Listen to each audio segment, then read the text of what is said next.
Is this thing on? Glitch over. What's going on, guys? Welcome back to the channel. So in this video I'm going to be going through a really simple day trading strategy, and it made me just over £1,000 the other day. In regards to the forex markets, the dollar is still weakening, so this is a short position that I took on the dollar Swiss franc. So this was a really great day trading opportunity. Like I said, the dollar is weakening at the moment, so I was only looking for short positions on all major dollar pairs. So let's roll the intro.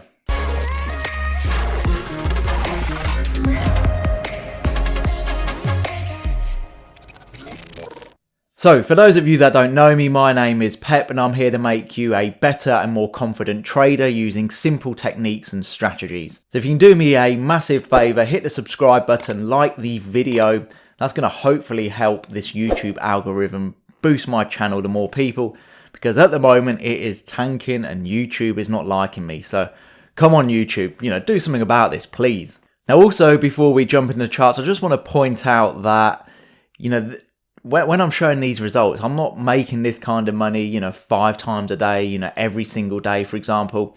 I do take losses, and it is Friday the 28th of May today, and more than likely I'm only going to maybe just break even this week. I'm up for the month quite considerably, but not every single week is profitable. So I just want to make that point and get it across. Anybody that tells you they make £1,000 or $1,000 a day is probably. But anyway, let's jump into the technicals. I'm going to give you a breakdown of this trade, and I'm sure some of these techniques you can apply to your own trading. Okay, so let me show you the results of this trade quickly. So obviously this is my live account. Here's the profit, so £1,273.36. And the market order for this was on the 26th of May. So this was a couple of days ago at 10:34 in the morning, so during the London session. And then this was filled at 10:58. So yeah, a trade, this was only open 25 minutes, textbook day trade, in and out, exactly how I like it. I don't like to be in these trades for too long because one, it's more stressful. Obviously, the quicker you can take your profit, the better. And obviously, most obvious is I get to spend the rest of the day doing more meaningful things. So let me give you a breakdown of this trade. So let's start off on the daily time frame. So as I've said, the dollar is weakening. Let's take a look at the dollar quickly. So yeah, as you can see, just looking left to right, we're clearly in a bearish trend here for the dollar. This doesn't look like reversing anytime soon. As I said in my previous video, we'll more than likely retest this low here before we could possibly see some sort of move to the upside. Okay, so dollar Swiss franc, where are we? So yeah, this looks very similar to the dollar. If we do a compare, actually, why?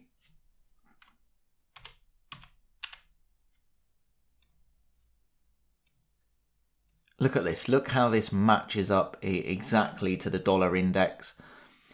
We have this bearish trend for the dollar, as I've just shown you. And then on the dollar Swiss franc, again, we have this bearish momentum at the moment. So there's no point in me, especially 2 days ago, there's no point in me taking any kind of long positions with both of these looking so bearish.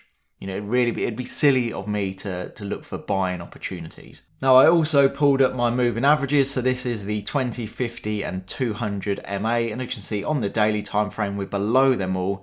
So this is even more bearish sentiment for this pair. On the daily time frame, we are respecting the 20 moving average. If you look here, touched it here, touched it here. This is when we're on this bull trend. Touched it here. Hit this weekly level. These zones are on the weekly. Then we rolled over and we fell below the 20. Then we fell below the 200, the 50, sorry, and then the 200. So again, using just top-down analysis, let's just get an idea of the trend of this particular pair, and especially the dollar.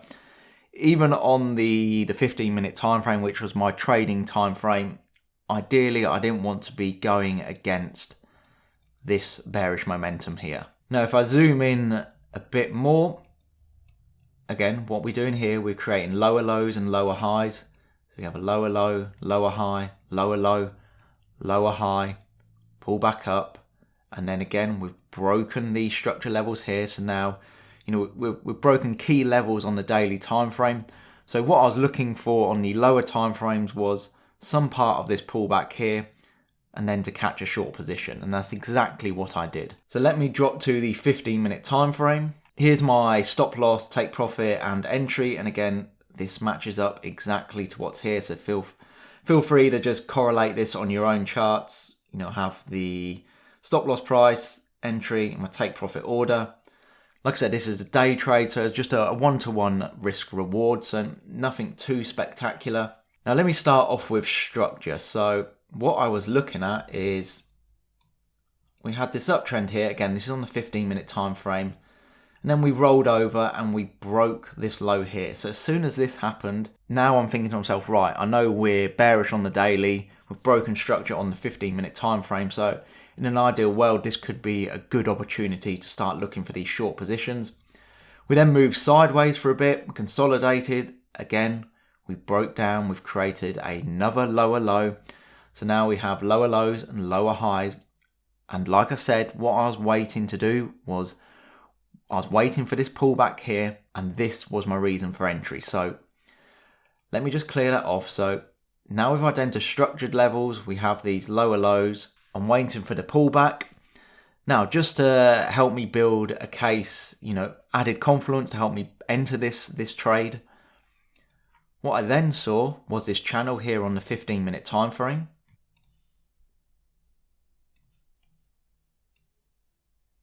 So as you can see here, we have multiple touches. So we started off here, we shot up. We didn't quite touch it there, but we're still rejected. Let's think of this as a zone. We come back up, big wick rejection here. We move to the downside. Again, we shoot back up, top end of this trend line. We move back down. And then I was looking for this same type of move back down to the downside. Now I was expecting this to roll over further than it did, because we're in this nice descending channel here at the moment. So I was expecting more of a bigger move to the downside to retest this, but unfortunately that didn't happen. Now another piece of confluence here is if I bring up the Fibonacci retracement tool, so from swing high to swing low, again this matched up pretty well with my entry, or where I was looking to enter this trade. So here we have the 38 retracement level, and that matched up nicely with this resistance level here. So as you can see here, this resistance level is starting to match up with the channel. We have the Fibonacci retracement as well. We are bearish on the daily time frame, so all things are adding up to look for a short position here. And then all I needed to do was then look for my entry criteria, my entry signal, because even though I have all this confluence, I still could trade this aggressively. That wouldn't have been too much of a problem, even trading this aggressively. But I like to refine my entries, make sure, I've got the highest probability trade that I can really look for. So if I zoom in quickly, the reason for entry was this pin bar here. So we have a long wick, a small body here. So this is a really powerful reversal signal. The wick is rejecting this resistance level like it's done in the past. So we have a wick here that's been rejected, a wick here, a wick here.